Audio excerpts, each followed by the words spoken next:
Hey, everybody, I'm Rob Nelson, and this is Rob Nelson Live. And it may look like I'm coming to you from the surface of the moon, and that's intentional. Because right now, like a lot of people, we all want to be sort of as far away from planet Earth as possible, given the pandemic and all the craziness. And that's what I want to get into tonight. Lockdown versus not lockdown. It's Rob Nelson Live.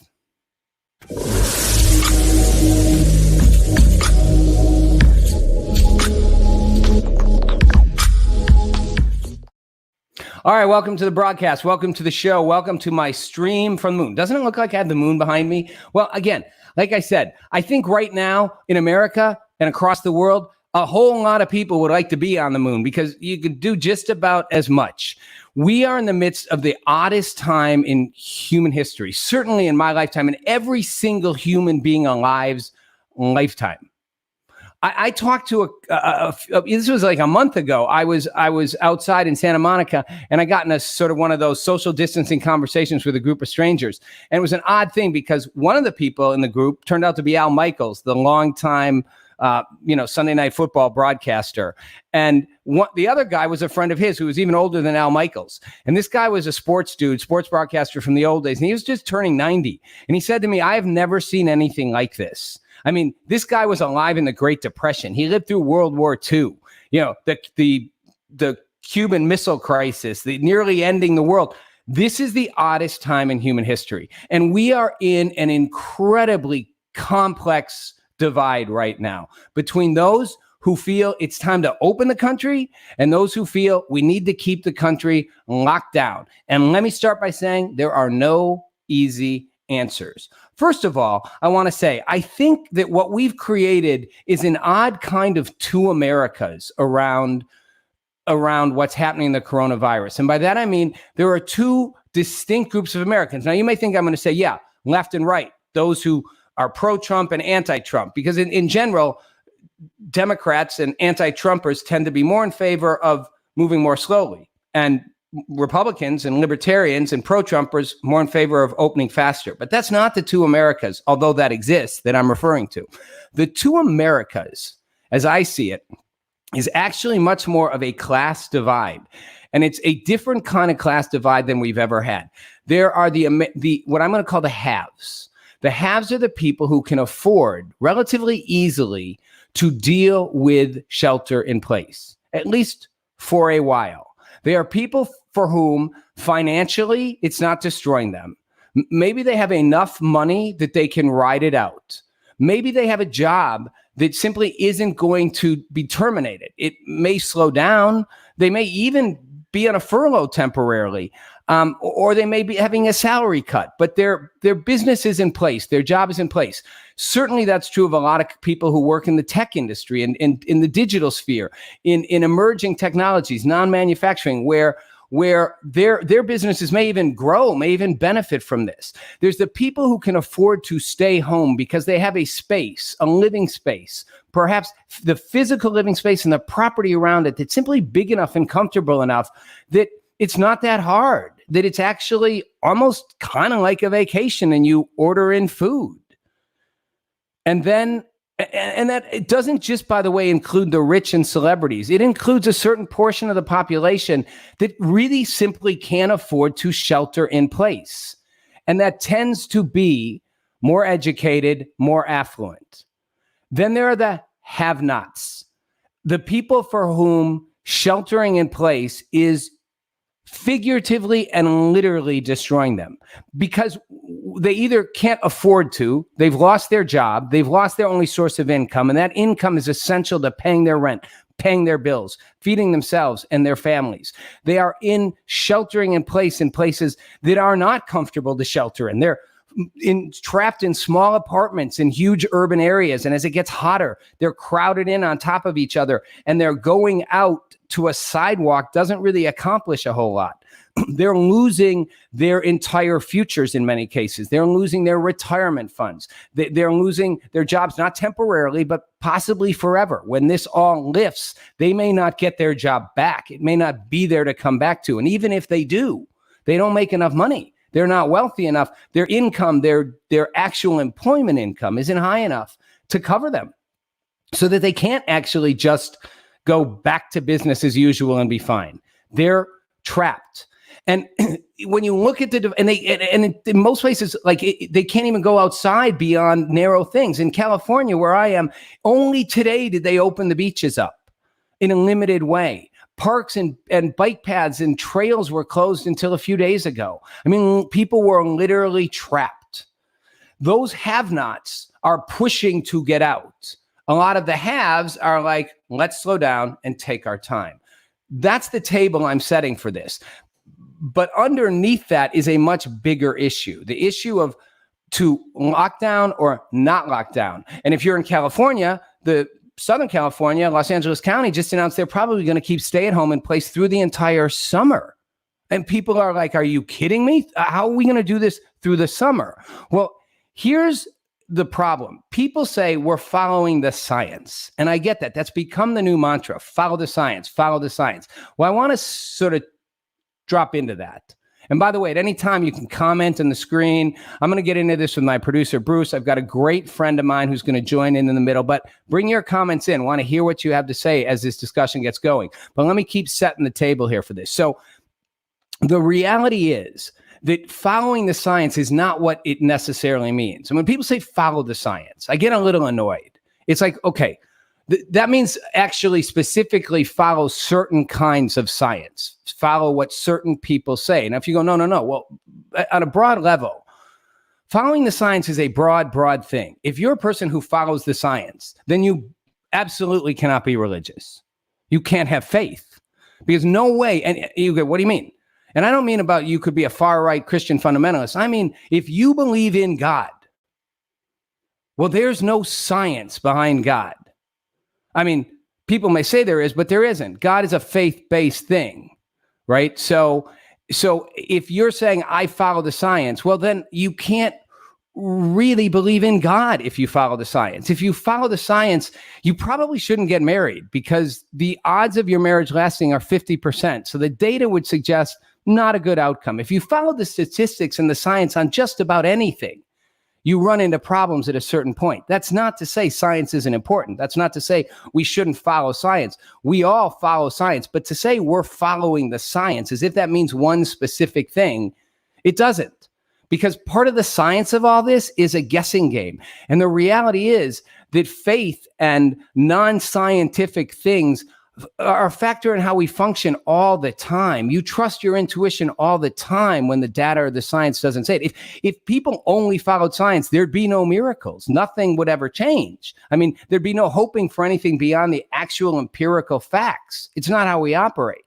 But we do in this pandemic. Following the science is a relative thing. On top of that, I would say the science itself is debatable. Which science do you want to follow? I've said from the start, and I think there is truthfully one holistic science around this. But again, with a disease emerging that we only know so much about, the science changes every day. But let me give you a different interpretation on the science than you might have heard in some cases.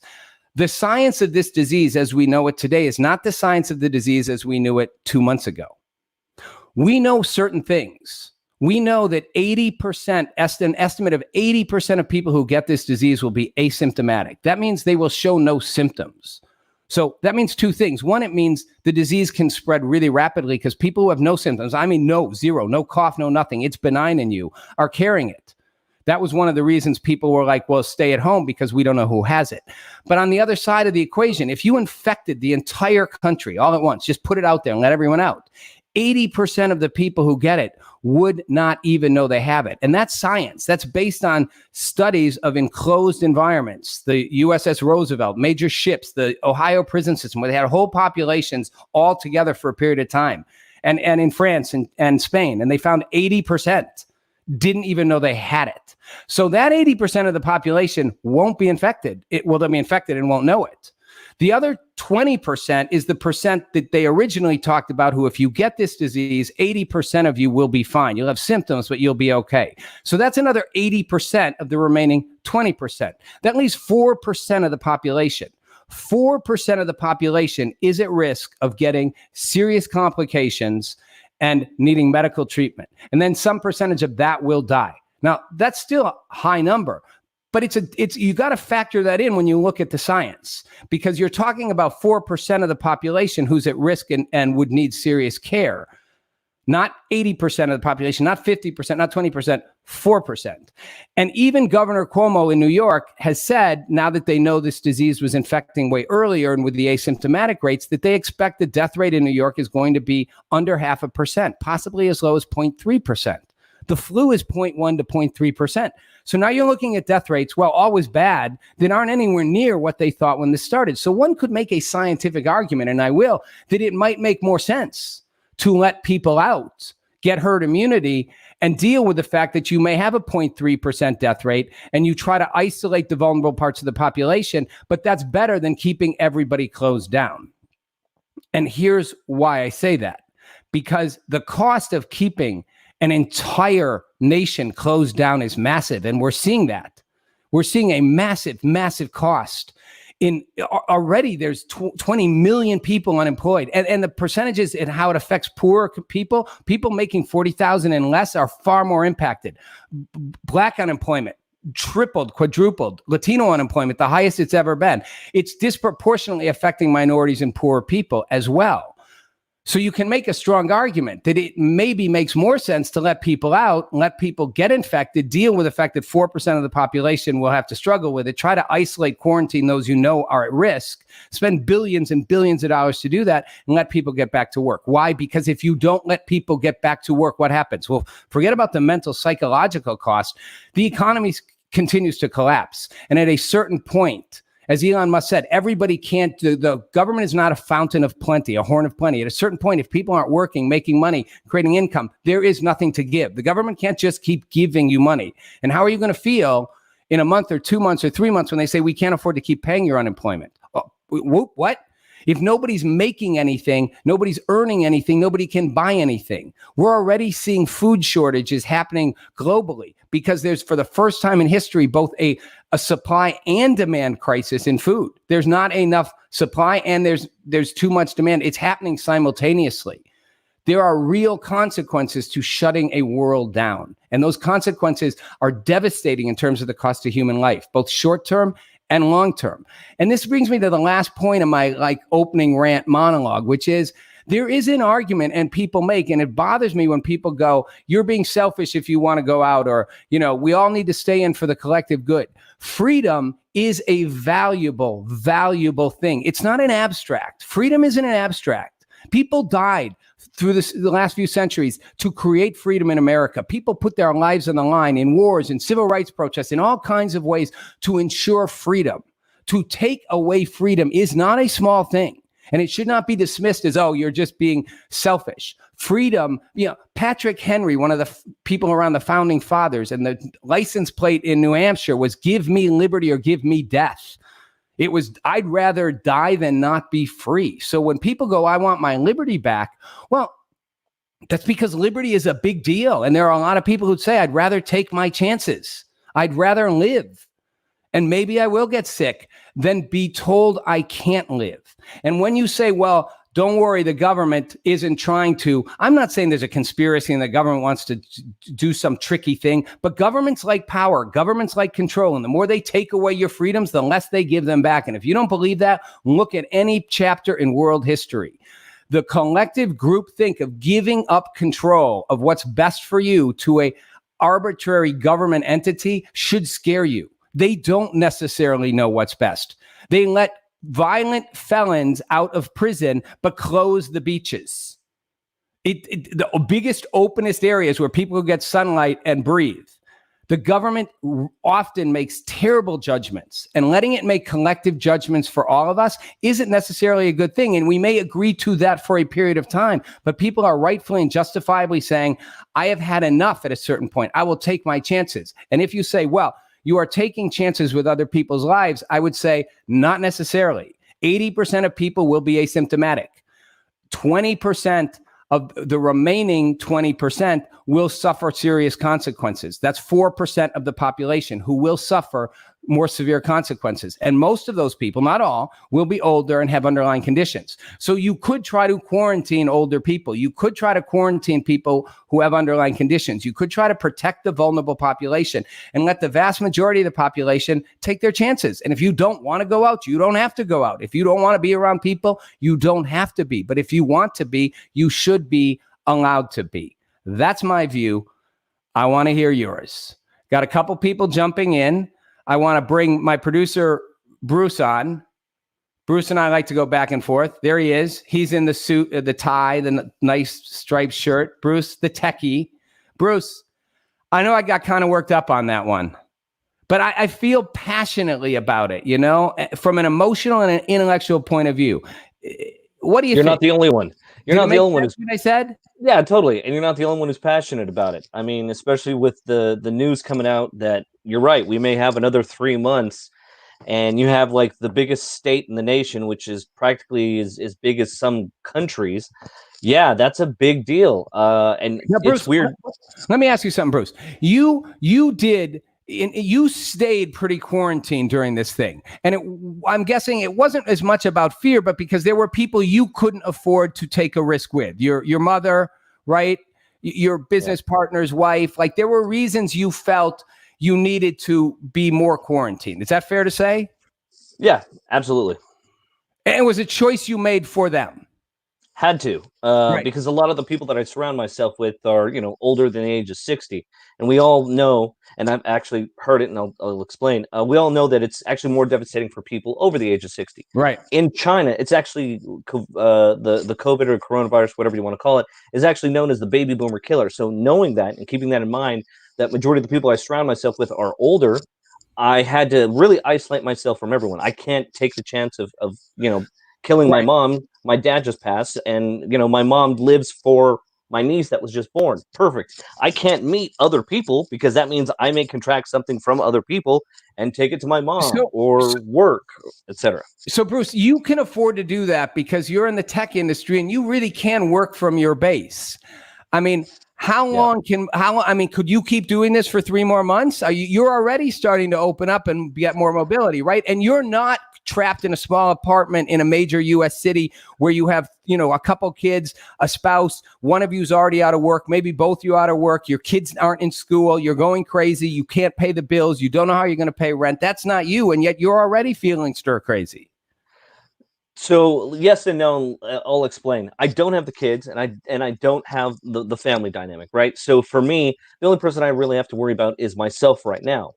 But I do have to go out occasionally sometimes because I have to make those emergency trips, you know, with, you know, the gloves, the long sleeves, the mask, and I have to go to a client's office. I could, in theory, continue living like this. I've been doing it for years unless I have to go to a client's office. That's just me, and I'm fortunate enough to say that and to do that, where I don't have to go into an office surrounded by cubicles, surrounded by people. I'm not the norm, and I understand that, and I realize that.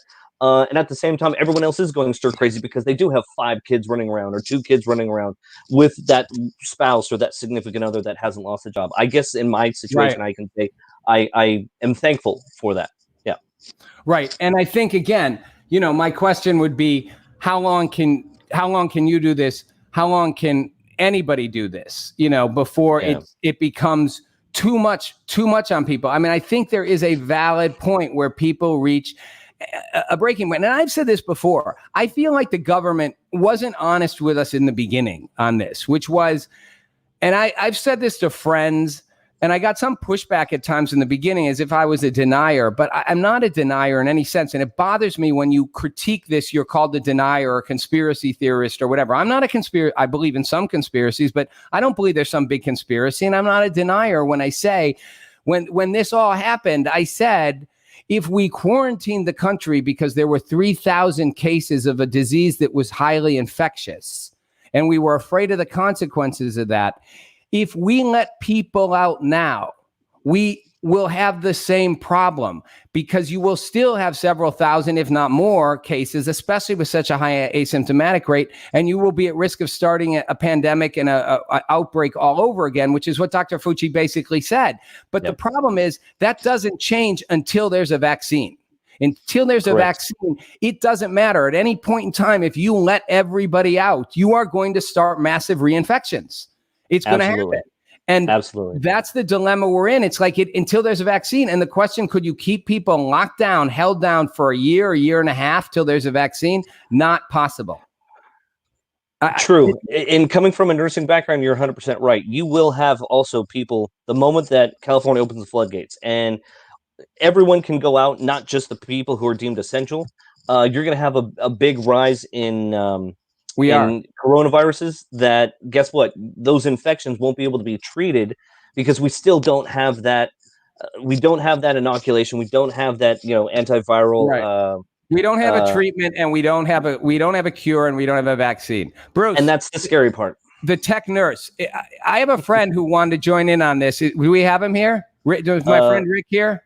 Let's see if we can get him on. Let's see if Rick's there's Rick. All right. Hey guys. Rick is here by audio.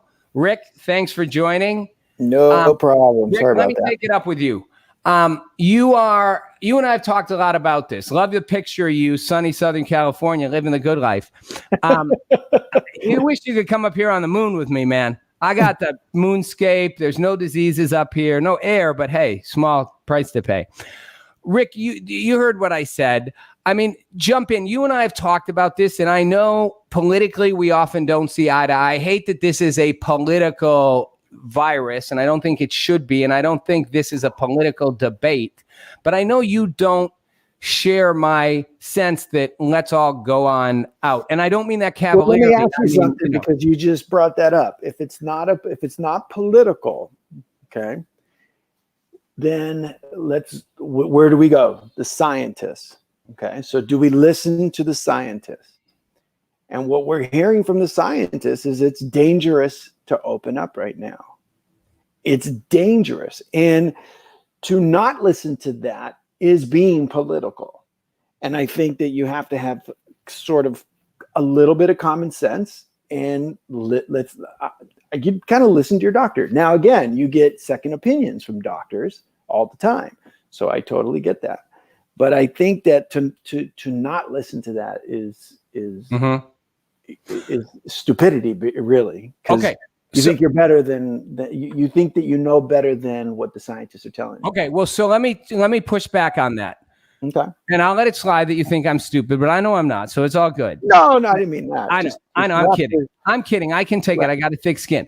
I do think, and as I said, I think you can listen to science, and there are scientists saying, again, the conclusion of a science versus the data of the science. The scientists are saying it is dangerous to let people get out too quickly for the reason I said, which is they are worried that an outbreak will start again. They are also willing to acknowledge, if asked, that is because there is no vaccine and there aren't sufficient treatments. And the only time that scenario will change is if you waited for that point to happen. In other words, 6 months from now, it will never be okay to let people out if you don't want an outbreak. Even with testing and even with contact tracing, you can slow it, but they're never going to be at a state where they can let people out and not risk outbreaks because the disease is infectious and there's no vaccine, right? So that is science. Well, but I mean, what did they do? How long can we stay locked down? What did they do for Ebola? I mean, they don't have a vaccine for Ebola. And, I never got a vaccine for Ebola, and I'm not afraid of it. And it was here, and somehow we were able to stomp it out. But that was because we caught Ebola early, right? We caught Ebola very early, and we stopped it. And again, I know people don't like to blame China or not, but whatever, I could care less. I mean, I'll blame China. They didn't give information out. They didn't let the world know what was happening. So a disease got into the world so that they could cover their tracks politically, and it was too late to stop. That, I think, is the reason Ebola was never so widespread. And by the way, Ebola was so deadly, had it been widespread, you would have needed to quarantine the whole population because it was killing like 50%. This is a disease where they're going to find the death rate on this is like 0.3, 0.4, maybe even 0.2%. At that point, that's not much above the flu. I mean, again, I would say, why do you think I'm not following science when I look at those numbers and say it's worth taking the risk to let 0.3% of the population die to try to protect the most vulnerable and let the vast majority of people who will not only not die, but won't even know they have it, out to live their lives and have a shot at a future. Why is that not listening to science? I think that, well, because the scientists are telling you not to do it right now. No, wait. No. That's not listening to science. Hold on. I want you to tell me why what I just said is not listening to science. When I just said scientifically, we know that they're estimating what they think the fatality rate will be, under 0.5%. Scientifically, we know they estimate that 80%. Them. Why would they still, they have the same data that you have. Well, I'm getting it from them. Right. They have that same data. Right. So why wouldn't they come out and say, well, only 3% of you, or 1.3% or 0.3% of you are going to die. So we have to take a chance. So you just answered my question. Why wouldn't they come out and say that? Because could you imagine if Dr. Fauci or Dr. Birx came out and said, listen, the reality is only about 0.3, 0.4% of you are going to die. So let's all take our chances. I get that. I know. But that is a scientific number. They wouldn't deny that that's what they think the death toll is going to be, and they won't deny they don't have it. They don't have those numbers yet. That's the problem. They don't have enough information right now. Well, they have already said they estimate the death toll is going to be under 0.5%. And they do know that the asymptomatic rates are ranging between 65 and 80%. They have all said that. So they do know that around 70 to 80% of the population will not have any effect when they get this. That's been proven across the board, and they've acknowledged it. I mean, again, Andrew Cuomo, who is not a anti-science or pro-Trumper, has come out and said, has said in New York, our asymptomatic rates were so high, the infection rate was so much higher than we thought, the death toll is going to be under 0.5% in the worst hit state in the country. Right.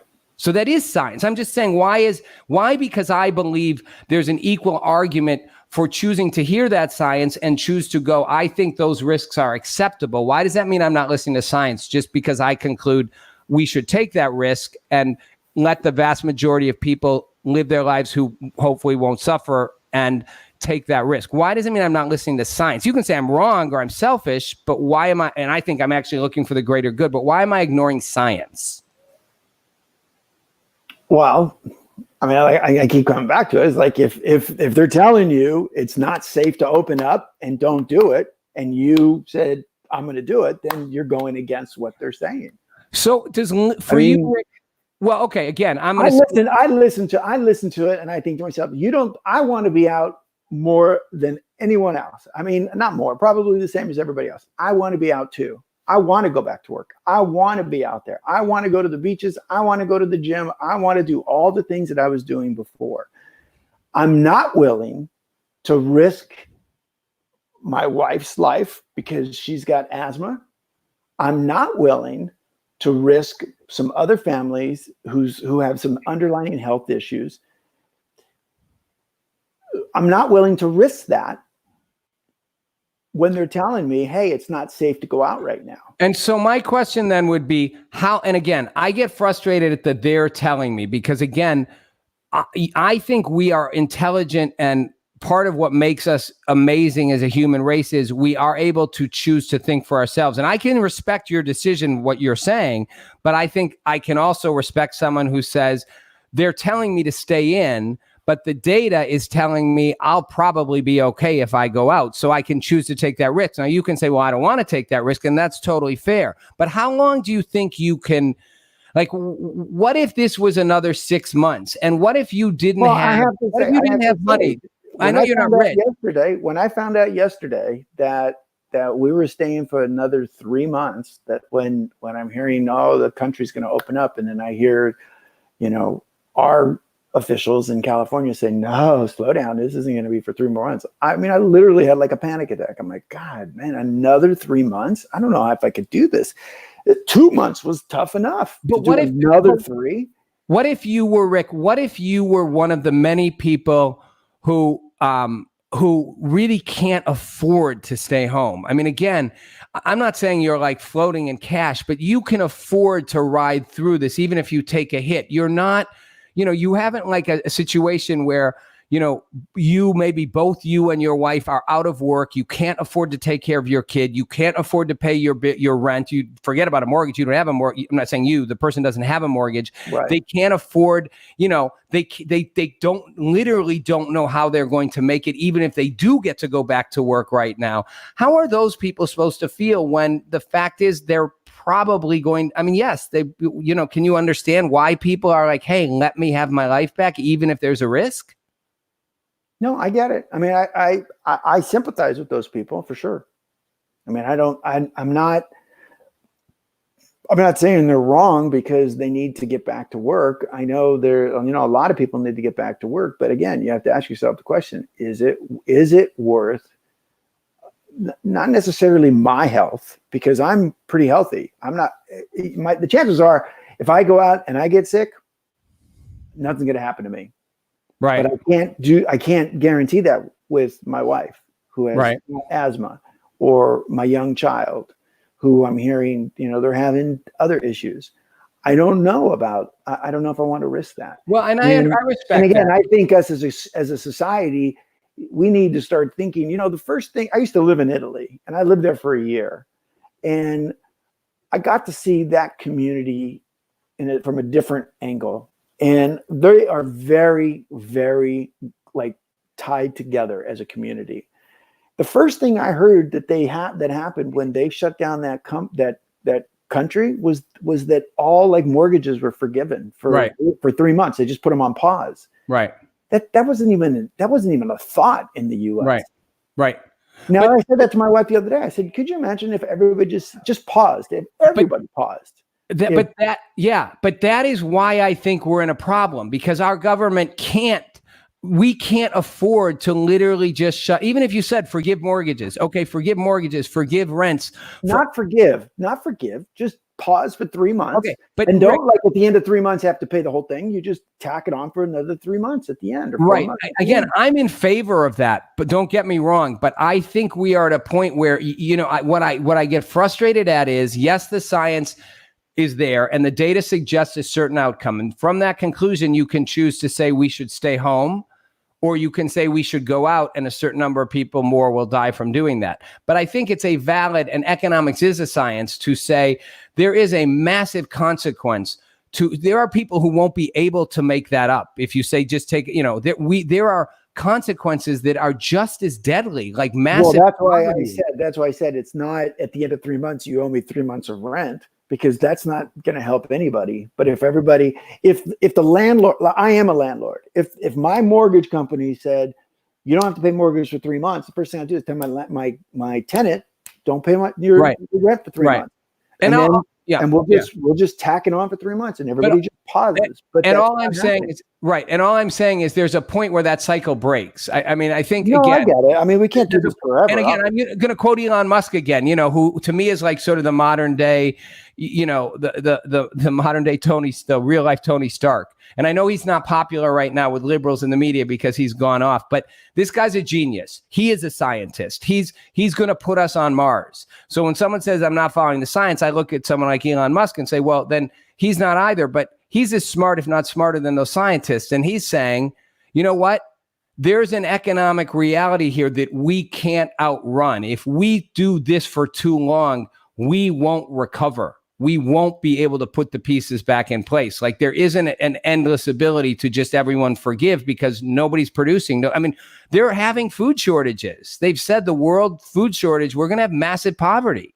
So I think the crops are rotting. There's supply and demand crisis simultaneously. It's never happened in history that you have both supply and demand crisis at the same time. Mm-hmm. So I think there are real consequences that are science-based that are beyond the death toll of this disease. And I've said to you before, Rick, I think there's no easy answer. It's Sophie's Choice. If anyone remembers that movie, it's like you're going to lose one kid or the other. Which one you want to lose? And I think both sides. I mean, everybody, whether you're Democrat or Republican, you both want to go back to work. Right. We both want to go make money. We both want to do this. But again, this virus is no respecter of race, religion, politics, nothing. It infects you, period. Yeah, And I agree. think if people were responsible and personal responsibility and not, I mean, I heard a girl die the other day because she got spit on by somebody. I'm like, Right. what how is that possible? Like, It's how is that possible that somebody would do that? Yeah, it's bringing. Yeah, I agree. There's a lot of ugliness that comes out from the fear. Rick, thanks for being on. I got to wrap it up. That was great. Appreciate it, my friend. Take care, my buddy. So, I got to say, and we just had a quote up on the screen and I didn't get a chance to see it. It's Jim Stock says you can't suspend rents. They have a 12 lease. It would lose 25% of his income. If I understand that right, he's sort of saying, there's a limit to what people could take in suspending it. And I get that there's a sense if we could all just make a collective sacrifice to a degree, and we have. But my point I want to sort of end on is that I think we have, I think science, I hate the mantra, follow the science, because if you want to say follow what a specific scientist tells you, that's fine. I am following the science and I can have different conclusions from that data about what I think we should do, not what different conclusions about the number, different conclusions about what that means we should do. That's a policy choice that we make. And I think individually, we all have to start thinking critically and thinking through this. Right or wrong answer, we all need to start thinking critically, not just accepting what someone tells us. Think through the facts, think through the data, think through the statistics, and decide what makes sense. And don't just assume because you can afford to ride it out, or because you're saying, well, I don't want to get others sick. That's a totally understandable thing. And I respect that, especially if it's someone in your close-knit community or family or whatever. But at the same time, to not dismiss the fact that there is a massive consequence to all the people for whom their lives are being destroyed by not being able to go back. And when you know that most of them would be okay, that's a hard cost too. My final point is on the kid thing. My friend Rick brought up the thing about kids.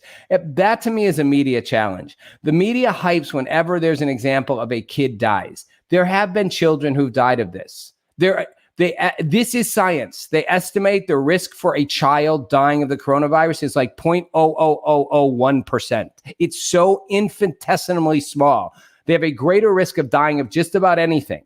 And yet that number gets out there and then everyone goes, well, I don't want my kid to get it. Can't send our kids back to school. That's where I think people also aren't following science the other way. I hate that it's been politicized. I hate that it's left or right. But I hope you'll get in the conversation. And if nothing else, this gives you something to think about. Bruce, are we done? Yeah, that's it. I think we're good. I mean, we covered everyone.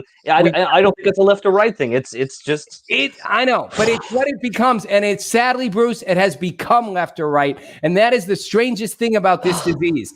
That a disease has actually become red and blue, right? Like if I told you cancer, nobody has a Republican or a Democrat or a liberal or a conservative view on cancer, but this disease has literally got a political life of its own. That in itself is scary. All right, that blows my mind. Yeah, mine too. All right, everybody. Thanks for watching. It's Rob Nelson Live. We got a Friday broadcast. It's going to be awesome. I've got Jonathan Mark. He's a well-known psychic medium. Cool dude. Reads a lot of celebrities. He's going to have his own show soon. He's been on the Housewives, on The Hills. Fascinating guy. We're going to talk all about the paranormal and about whether you really can talk to dead people. Check it out. It's going to be Friday, 6 p.m. Pacific time on Rob Nelson Live. Thanks for watching. Take care, guys.